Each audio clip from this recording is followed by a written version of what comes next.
You're listening to the B&H Photography Podcast. I'm Jill Waterman, the show's creative producer. I'm also host of our new monthly series, Picturing World Cultures. How do you make pictures under conditions that might put the life of your subject at risk? What methods can you use to protect their identity and still create a compelling and dignified photograph? And what's it like to live and work in a country in the midst of cultural upheaval, failing infrastructure, and rife with political violence? These are just a few of the topics we cover with today's guest, photojournalist and visual storyteller Kiana Hayeri.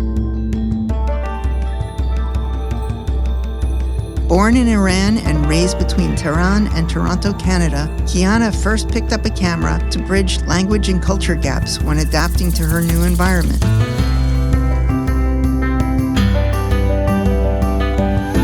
She returned to Iran after college to work as a professional photographer, moving to Kabul, Afghanistan in 2014. She spent the next 8 years covering both the front lines of conflict and the everyday lives of the Afghan people as a regular contributor to publications such as the New York Times and National Geographic. Kiana is a senior TED Fellow and a National Geographic Explorer grantee. In 2021, she received the Robert Capa Gold Medal for her photographic series, Where Prison is a Kind of Freedom, documenting the lives of Afghan women in Herat prison.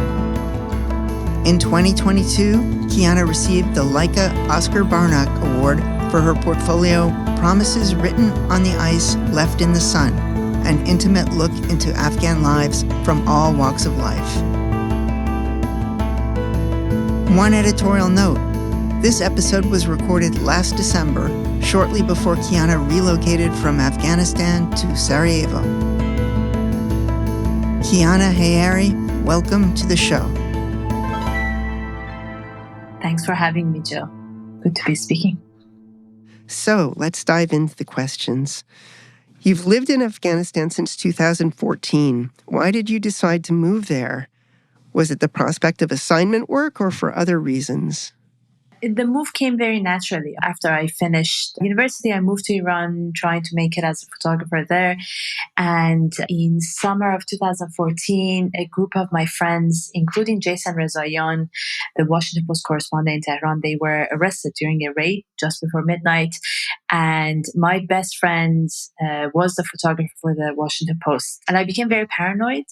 6 nights after that incident, I had an assignment in Afghanistan during one of the bloody periods. They had a lot of blasts, a lot of attacks after the presidential election. And ironically, I felt safer in Afghanistan. So I moved. Wow.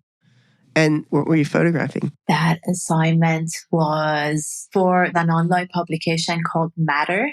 And it was on dating scene in Afghanistan. Because I had done a lot of work on youth in Iran, I think that's why the editor took the chance to send me to Afghanistan. Yes, so you've spent a lot of time photographing youth culture, both in Iran and Afghanistan.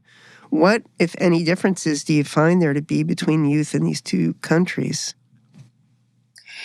I mean, there is a lot of differences. They're two different cultures, even though they share the same language, perhaps a lot of cultural points like poetry, they watch the same films, but culturally they're very different. One thing that was very interesting to me was both countries are extremely young. At the time, they were like 50 and 70% below age of 25, 30, so extremely young countries. And despite the dark history and the oppression they had, both of the young population, they were very modern. They were very hopeful for the future. They were trying to change things. That being said, when I worked in Afghanistan in 2014 and then 15 with the young people, by the end of 15, a lot of these young people left Afghanistan. I moved to Afghanistan a month before NATO pulled out. And ever since then, Afghanistan has been on a downhill. And those very progressive, very hopeful young kids that I photographed in Afghanistan, it didn't take them that long to leave Afghanistan. And that was 8 years ago. Mm-hmm. With everything that has happened in the last year, things changed. At the same time, Iran, same thing. I think one thing these young people had in common, their use of their mobile phones, internet, social media, and their exposure to this greater world that is out there. That was a common point between them. Yeah. You mentioned in a past interview people having a public side which follows religious and cultural traditions and a private side which is less observant. Is the same split present in both countries? Absolutely. There is a tiny bit of difference though. First, it's like a generational thing. With what's happening on the streets of Iran, I'm learning the new generation in Iran is very different from my generation. But the difference is in Iran, the society and the family is very secular. They're very open minded. It's a government that is strict and oppressing people, imposing religion on them. In Afghanistan, up until the time that Taliban took over the country, it was the reverse. The government was installed by the Americans, so they were open minded, they were progressive, somewhat secular. The society is actually very conservative and imposes a lot of these restrictions. So the way this split worked in Afghanistan and Iran, it was different. In Iran, you lived your life inside homes. On the outside, you pretended. In Afghanistan, many, many, many times, you had the freedom on the street in cafes, but then when you would go home, you would follow certain rules and live that double life. Interesting. Wow. So does your approach to making pictures change when photographing these two different sides of your subjects? I wouldn't necessarily say my approach changes. One thing that I'm just conscious of is this photograph that I'm creating, is it going to put anyone in danger or not? And it's a lot of calculation in my head, especially now. Two things. One, I've become more accomplished. My work is seen everywhere. I have quite a bit of following on internet. Two, both countries are going through a period where there's so much uncertainty that even if I create a photo now, I don't know how things are going to be in 2 years. Forget about 2 years. I don't know where things are going to be in 1 month. And at the beginning, when I started my career, it was small. I had one project, two projects. I could keep in touch with everyone. But realistically, after 8 years, I can't keep track of everyone and where they are all the time. When I'm creating a photograph, I have to do the calculation in my head. What's the consequences of this photo getting out there? Is anyone going to be in danger or not? Yeah, so are there things that you do compositionally to try to minimize risk for the subjects? Yeah, I mean, compositionally, with the light, whether you're showing the location, yeah, a lot of things. Mm. And in the majority of your work, your subjects are not looking into the lens. Is that part of your strategy? Is that a purposeful decision on your part? I mean, that's how I photograph. I have an obsession with window frames. And I also see photograph as a window frame. And I like being a bystander and just watching what's happening in the room. That whole argument of our photograph subjective or objective, there is not such a thing as objective photography. You enter a room, you immediately you're changing the dynamic of the room. Immediately these people are aware of your presence, especially with a big camera. That I've accepted, but at least with the way I photograph and trying to capture those moments where people are less attentive or they're not looking at the camera, I try to give that experience of being a bystander to the viewer. So, what kind of risks do you face in making pictures in Afghanistan? And what measures do you take to minimize risk, both for yourself and your subjects? That's a very complex question. So I think the risks that we had before the fall of Afghanistan and after. Before fall of Afghanistan, we have an active war. There were conflict, there were suicide bombing. It was a lot of those kind of risks that we were facing. But once it becomes part of your daily life, you kind of live with it. The only thing you do to minimize the risk is do calculations in your head. Is this place going to be targeted? If they do, is there an escape way?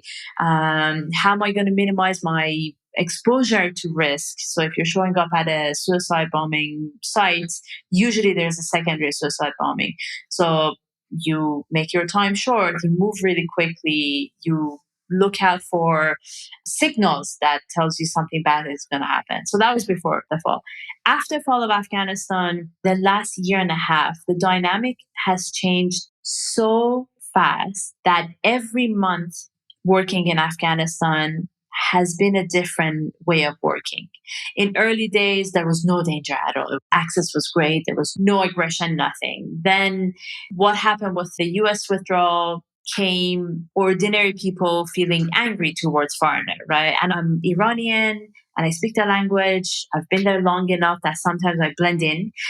So it was like, okay, I'm going to be local. And then as time passed by, with the society closing off to women and Taliban imposing all these rules, which many Afghan men love to follow, me being present in a room was a threat. Then I changed my strategy. I became foreigner. I wore very colorful clothes, made it very clear that I'm a foreigner. Interesting.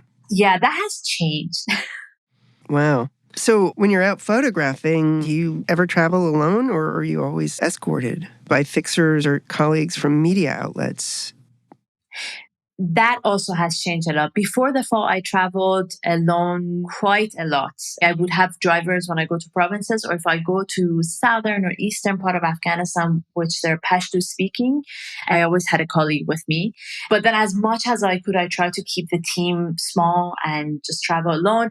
Or if I'm on assignment, there's always a reporter, and often the reporter is a foreigner, so we have a translator, so the team grows. But if I'm working by myself, if I'm doing the reporting and photos, I try to be. Since the fall, in early days, it was fine. But then now it's a different calculation in my head. I go to places where I can't disclose that I'm Iranian, that I do not want to speak Farsi, because immediately they would assume if you're from Iran, you're definitely Muslim. Why are you alone? You need to have a man with you. So since the fall, I definitely always have somebody with me, even if I don't need someone to translate. Inside homes, I'm always alone. Inside closed spaces, it's always on the street that I need somebody accompanying me. But in closed spaces, I love being alone and getting intimate with people. Mm-hmm. Interesting. So in terms of access, what are your most effective channels for arranging access to photograph people? And what types of research or advanced preparation do you undertake? I guess access in every part of the world is different. I yet have to experience how does it work in a Western country. But in Afghanistan, usually if you're introduced by somebody that your subjects know and trust, the access is better. So I always like to find subjects. I figure out the story, what it is, and then I start reaching out to people that I know or guessing locations where it can lead me to that access, right? Like showing up at a cemetery or at a hospital. You just work that out. There's no one rule. I think one thing that journalists are always good at is problem solving and finding solution, finding access. So once you've connected with a subject, how much of your time is devoted to photography versus establishing a connection and a comfort level with them? Depends on what I'm shooting or what am I hoping to get. Time is a luxury in Afghanistan because of the dangers that are out there, and because nowadays Taliban generally they don't like journalists, so your time can be limited. So you can show up to a place and I don't know how much time I have. I have to immediately get to work.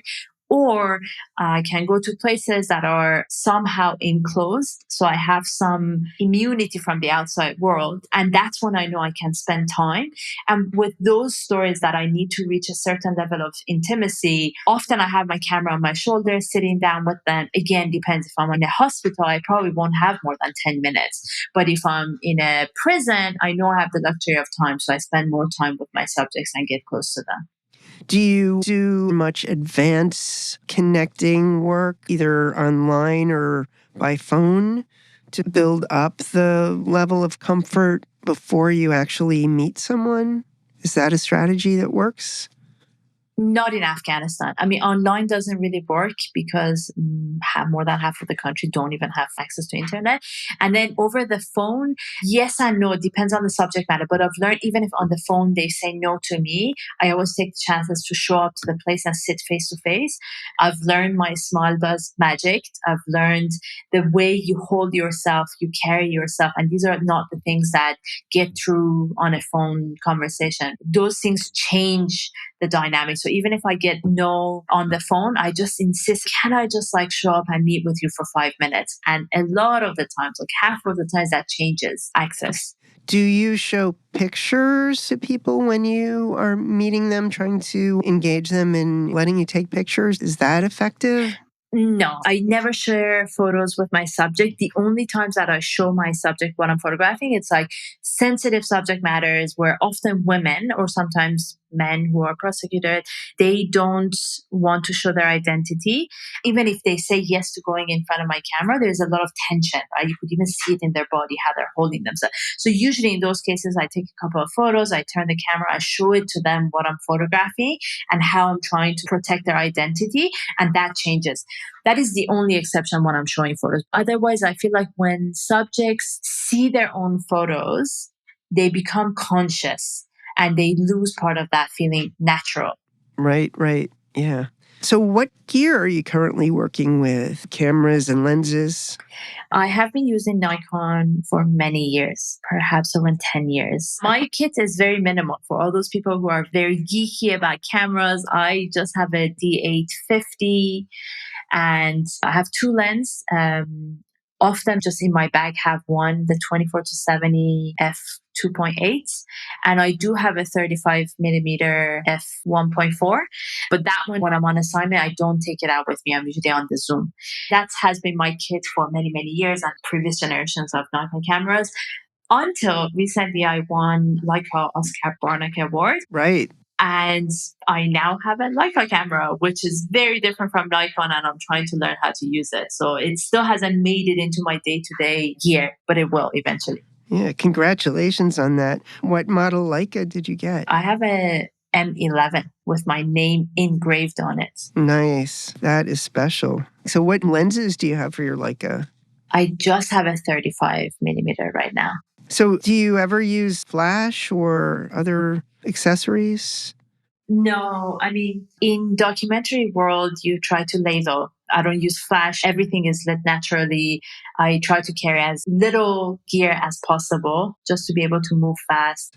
So when working in Afghanistan, are there situations where being seen with camera gear is problematic? And how do you keep a low profile when transporting your gear? Again, this goes into like before the fall and after the fall. Before the fall, we have gone to do reporting in areas that at the time was controlled by the Taliban. So you had to conceal your identity and being a journalist. I've had instances where I had my camera in like little purse that you buy in a local market just to look like an Afghan. I wore burqa to conceal my identity. My camera bag up until very recently was a very rugged camera bag that looked very old. This is me being cautious. Generally, I don't carry my camera on my shoulder. It's always in my bag, so I can quickly take it out. And I am very much looking forward to using my Leica, which is very small and low profile. How feasible is it to travel within Afghanistan to photograph different places? Are there areas that are off limits? There were many areas off limits before the fall because they were controlled by the Taliban and just getting access was near to impossible. Since the fall, because the very same people who were after our lives are now ruling the country, I would say anywhere in Afghanistan is accessible in terms of safety. There are places where traveling is very difficult because of the roads, or some areas not a good idea to travel to because of thieves and criminals, but generally access has been great. And how easy is it to get around? Is the infrastructure there to travel easily? Not at all. No. Most flights have been cancelled since the fall. Before the fall, we had flights to many places, but then you couldn't drive around the country because parts of the road was controlled by the Taliban, or Taliban would set up random checkpoints on the road. But after the fall, any infrastructure that existed has vanished, basically. There are only flights to 3 cities in 35 provinces. And then from there, it's just a lot of driving. Roads are terrible, long hours. I remember we were on a story for the New York Times in a very, very remote area. So we had 16 hours of traveling to Balkhab and just a day in Balkhab. And as we were emerging out of the valley and we were getting reception, we learned earthquake had hit eastern Afghanistan. and many people died. So we went straight from Balkhab to Khostan Pakhtia in the east. I actually did the calculation. In 5 days we were on the road. We drove over 54 hours. Aside from Kabul, do you have a favorite part of Afghanistan? I really love Badakhshan, which is in northeast of Afghanistan. It's that little stretch that goes out and it has border with Pakistan, Tajikistan, and China. And it's the backdrop to many of those National Geographic photographs from Afghanistan. It's beautiful. And people from Badakhshan are just amazing. So we're going to take a short break, and when we return, we'll have more with Kiana Hayeri. I hope you're enjoying my chat with Kiana Hayeri for my monthly series, Picturing World Cultures. I'd really love to hear your thoughts about the episode, so please leave a rating and post a review on Apple Podcasts. If you missed my conversation with Australian photographer Wayne Quilliam in our first Picturing World Cultures episode, check it out in your favorite podcast app. And stay tuned for our next episode featuring my conversation with Indonesian photographer Joshua Irwandi, which drops Thursday, February 1st.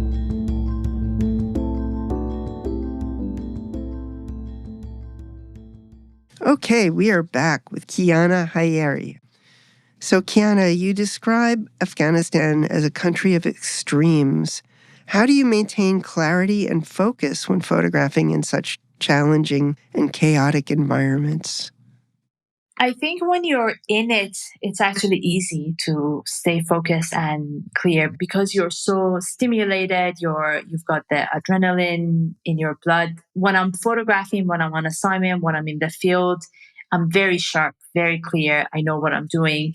Losing that sense of clarity, meaning having a foggy brain, usually comes afterwards. It's when I'm editing photos or after I'm on a break. It's usually when all those things come back to me. I haven't found that perfect recipe for it, but I've learned doing like little mindful things is great. Allowing myself to feel and experience what I need to feel and experience after covering something very traumatic is important. Not that I'm the best at this, but I've learned taking breaks is very important because you lose sense of normalcy when you're in that environment for too long. And when you're there for too long, coming out of it is more difficult. After the fact, when you're editing your pictures, is that a difficult process for you? Do you start to edit your pictures right away? Or do you need some break time to sit back and let the experience settle when it's not a deadline-driven situation? If I'm not pressing against deadline, I much rather have a little bit of time between shooting the assignment and editing it. Whether the assignment was difficult or not, it just allows you to see better and edit better. And if I'm covering something difficult, yes, editing is always the hardest part of the assignment. Because when you're in it, when you're shooting, you don't really think too much about what's happening in front of your camera. It's usually when you come home, all those things come back to you, all those feelings weigh you down, and then you're looking through the photos and re-experiencing the day. Yeah, so your work ranges from conflict photography to very poignant stories about women and children. Does your approach differ between those two extremes? For example, a preference for posed versus candid situations, or in terms of composition and cropping? I don't do composed images unless I'm doing portraits. When I'm doing portraits, I do direct my subject to sit and move. But otherwise, it's all documentary. It's all as it happens. I mean, definitely when you're on the front line or in a dangerous situation, you work much faster. And a lot of time, you don't have the luxury of like composing the photo that you want to compose, right? Taking the time and make sure the composition is perfect or the light is perfect. You have to work with whatever is available. Whereas if I'm shooting life stories, I can choose what time of the day I can go back, what kind of light I get. In those circumstances, I try to control it a little bit. For example, if I'm visiting a family, I'll ask them if I can go while they're having dinner instead of like midday when everybody going to sleep. I noticed there was an older series you did on child soldiers, for example, where the cropping was very extreme to try to protect the identity of the subjects. Is that something that would factor in a lot with the more conflict-oriented work that you do? In that case, we were dealing with minors and we were dealing with soldiers, like minors who are fighting. So it was very important to protect their identity, both from those who probably are after them, being the government or the Taliban, but also like these young kids didn't have a choice. They were all let into this war. And right now I'm working on a large series for New York Times. Should be out in January. And it involves photographing a lot of women who choose not to show their faces and protect their identity. It's been very challenging to photograph 100 women, and many of them you have to do it facelessly and still be creative, still make beautiful photographs and make them look different. So besides from cropping, I've been using a lot of fabrics, shadows, creative ways of concealing their identities. Most of your pictures also convey a strong sense of place. When you're planning the pictures, do you seek out the environment first and then pose the person, or wait for them to fall into place? Or is the person and their expression the most important thing that you're seeking? I think it depends on the story you're trying to tell. Sometimes the story is tied to a place, and in those circumstances, you have to establish that space. Again, I never pose my subject. So if it's in a space, I always follow them into that space. I think one thing Afghanistan has done to me, actually two things. One, I've become very patient. And then two, I work much faster. So I enter a room, I usually scan it to see where is the light that I want to photograph. And then I hang around in that space until something happens. If the light is good, I know the photos are going to be good, no matter what.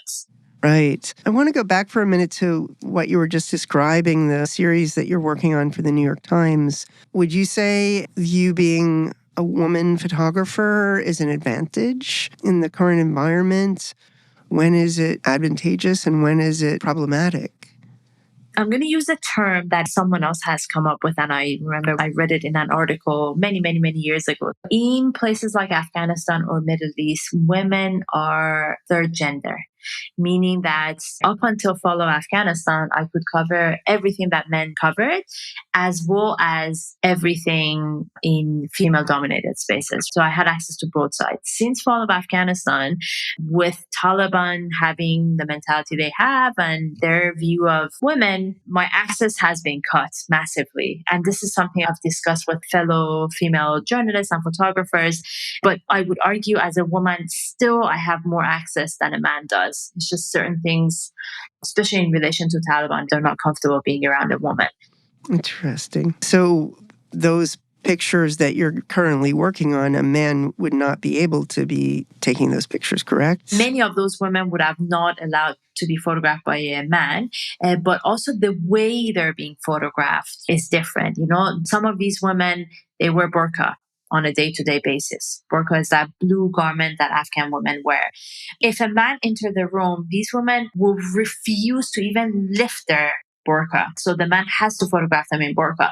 But with me, I'm able to convince them to lift the front of the burqa. I would still conceal their identity, but at least you see a little bit of the scarf they're wearing underneath or the clothes they're wearing. So it gives them a bit of personality. But with a man, that's impossible. So what's the most important thing you look for at the instant when you click the shutter? Emotions or feelings. And if there's no human being in that photo or nobody from a close atmosphere, it's the feeling that I try to convey with that photograph. So are there specific moments or situations you avoid photographing, or pictures that could be problematic to make due to cultural sensitivities? Oh, absolutely. I feel like that's like a daily challenge in Afghanistan. I have a rule of thumb. I always say, if I don't want to be seen in that position, I'm not going to photograph that. So I've photographed many births in Afghanistan. I've photographed very graphic scenes after attacks. And I always like put myself in the shoe of the subject. Do I want to be seen like this or not? It's about photographing people, even in the worst times, with grace, with dignity. Generally, I'm against photographing dead bodies or graphic images, because I think we're not adding anything to this world. There are some instances where dead bodies need to be photographed just as a document of what has happened. But if you're trying to tell a story, I feel like that can be communicated without showing very graphic scenes. So I avoid doing that. And I've done it. And there are times when you're in it, I can't make decisions. So I make the photo with the graphic scenes and without. And then later I sit with it and decide what I want to show. Mm-hmm. That's really great advice about putting yourself in front of the viewfinder. So let's talk about your project photographing in the Herat women's prison. You spent 2 weeks inside working in the prison. How did you gain access to such an impenetrable environment? I worked with a fixer who knew people in the office of the prosecutor in Herat. The prosecutor arranged me meeting with the general manager of the prison, and then he passed me on to the management of the female prison. I had visited that prison once before, but I only probably had like an hour in the prison before anything happened. I made it clear that I need to go for more than like a few hours. I would like to go a day or two to meet the prisoners. The first day, I had a policewoman with me all the time. And I think as I was navigating the space and going from one room to another, I barely took any photos. I just sat with people, talked with them, got their stories. And I think that changed the dynamics. And the prison manager trusted me. She asked me to go back again. And then I said, I'm going back to Kabul, but I'm going to come back. And eventually, by the end of the assignment, I spent 15 days in total, over 3 trips to Herat and 1 sleepover at the prison.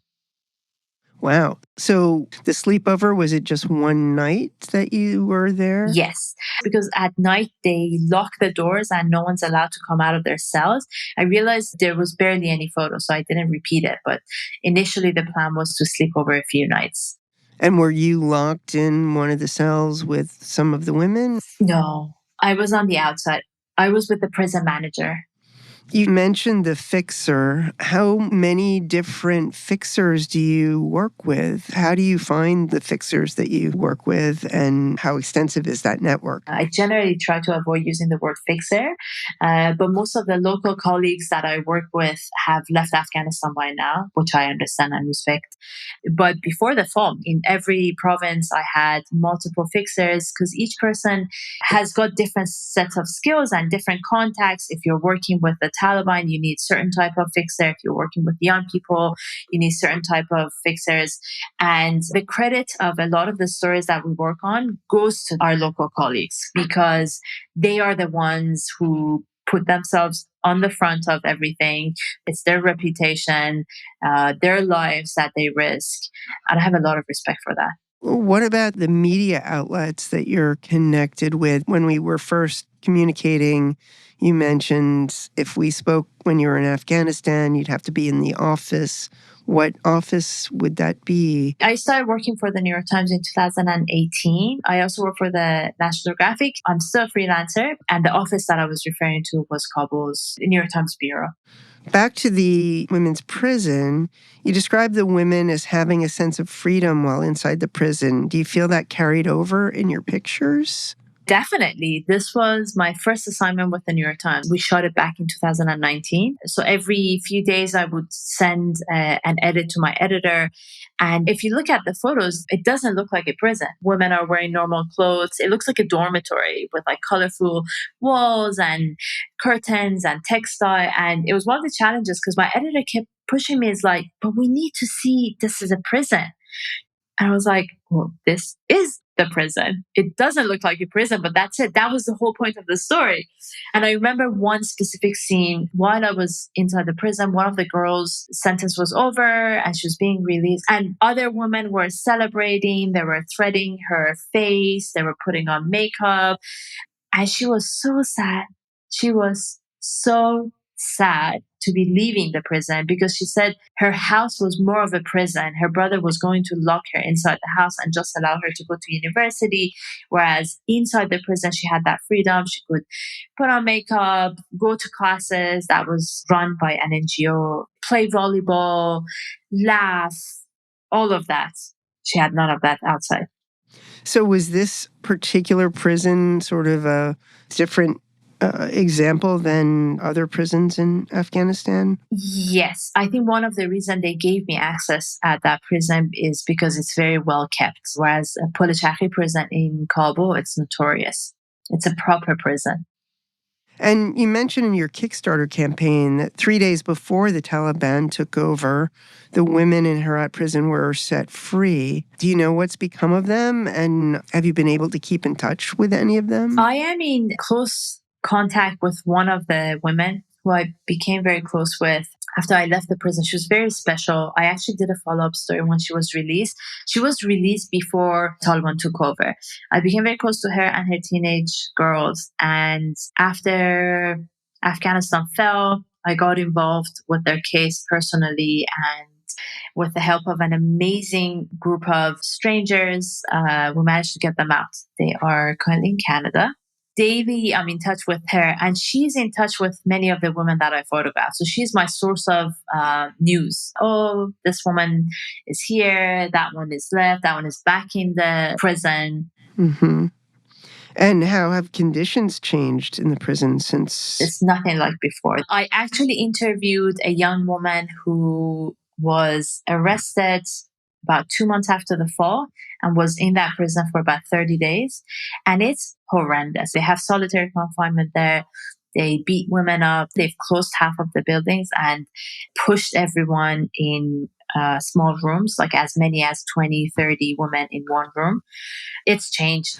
So you left Afghanistan when the Taliban took over, but you've since returned and have been living there for more than a year. How were you able to get back into the country? I mean, some people never left, including my partner. He stayed throughout the fall, and I left on the day for two different reasons. One, by the time Afghanistan fell, I was completely burnt out. And I knew if I push a little bit longer, I may break in a way that I could never recover. Two, I think on the day, nobody really knew what was going to happen. And as women, you're exposed to certain risks. So I left because of those reasons. And I'm very happy because eventually I saw my mom, and shortly after she passed away. Sorry to hear that. Thank you. I went back 6 weeks after the fall, and many journalists by that time had already returned. It's just, I think on that day, nobody really knew how it was going to play out and what it meant that Taliban was going to take over. So I went back. Mm-hmm. And there were no issues with getting back in as a journalist? No, if anything, in those early days, it was very easy. They're making it more and more difficult week after week. Mm-hmm. So do you feel there's a greater risk to being there now than before the country fell? I mean, depends how you define risk. Risk of any of us getting killed or injured, no, that's near to zero. I think the worst thing that can happen is I just get arrested for a few hours or a few days and then kicked out of the country. However, I think the greater risk is the risk we're putting Afghans in, being our local colleagues and our subjects. And that is a very complicated calculation you have to do, because if anything happens to you, you're responsible. But when you have the responsibilities of others, that's very difficult. Yeah. Morally, that makes for a very heavy weight hanging over your head. Yeah. Thanks so much, Kiana, for sharing your perspective on the culture of Afghanistan and your insights on making pictures there. But before we go, I'd like to end with a visual questionnaire inspired by the TV show Inside the Actor's Studio. It's a short list of questions with one-sentence answers. So, Kiana Hayeri, with all things being equal, what is your preference, color or black and white? Color. Mm-hmm. Yes, definitely for your work. And which image orientation do you gravitate to most? Horizontal or vertical or square? Horizontal. And then square comes next. And what's your lens preference, prime or zoom? Prime. If you could only carry one lens, which would it be? 35. What one photographer, living or dead, has influenced your work the most?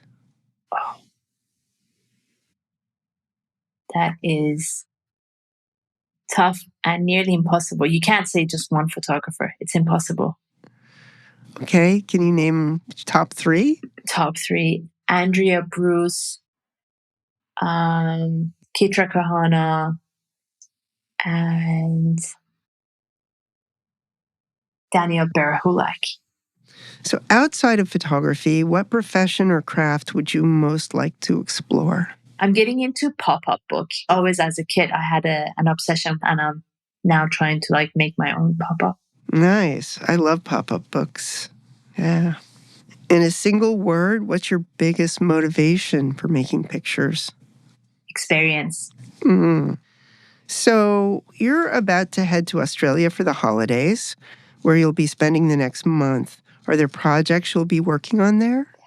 No, I'm just working on my book. So I'll be remotely editing and working on that. Cool. That's a big, important project. And I'm going to look forward to seeing it when it comes out. Will you be returning to Afghanistan after your Australia trip? Yes. So as of September, I've shifted my home away from Afghanistan.